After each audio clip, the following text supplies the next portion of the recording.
Coast Studios in Oklahoma City. This is an OU update with Ryan Aber. I'm Jenny Carlson. Ryan, spring ball is underway down in Norman, and players trying to prove themselves is always the theme of spring, I guess, if you will. 3 guys that you feel like have the most to prove. Who tops your list? Well, I think you've got to start with Blake Bell. Bell had a chance to be the backup quarterback this year with Kendall Thompson leaving.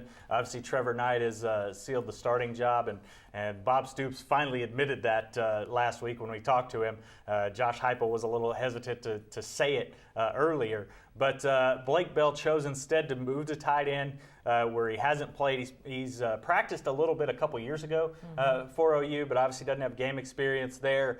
But they want him to be a big part of this offense. They've talked about the possibility of bringing in the Belldozer at times, but they want him to be a force at tight end, and certainly he has the build to do it. Now the question is, does he have the hands? And he starts to show that during the spring. Maybe the return of the tight end too. Who knew? All right, number 2 on the list. Is there a defensive guy that has something to prove? Yeah, I think I'd go with Cortez Johnson in the backfield. He was a guy who looked like he had the other corner spot opposite Aaron Colvin locked down last year. He had to sit out the first game due to suspension. Zach Sanchez came in and played it and never let up. He sort of Wally pipped him there. Zach Sanchez was excellent on the other side of Colvin last year. Now that Colvin's gone, there's a spot open up yet again, and it's Cortez Johnson's to steal if he's able to do that. Okay, so many new guys on offense. I got to think guy number 3 is on offense. Is he? Absolutely. I think, to me, it's Keith Ford.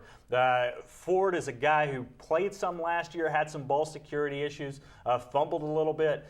He's worked on those during the offseason quite a bit, he told me. And with this spring, with Joe Mixon and Samaje Perine not on campus, they won't be on campus till the summer, this is Keith Ford's time to shine. Now, Alex Ross at that position also has a chance to step up. But to me, if Keith Ford can have a really good spring, he can get himself quite a bit of playing time in the fall. All right, thanks, Ryan. Be sure to stay with the best coverage team anywhere at newsok.com and every day in the Oklahoman.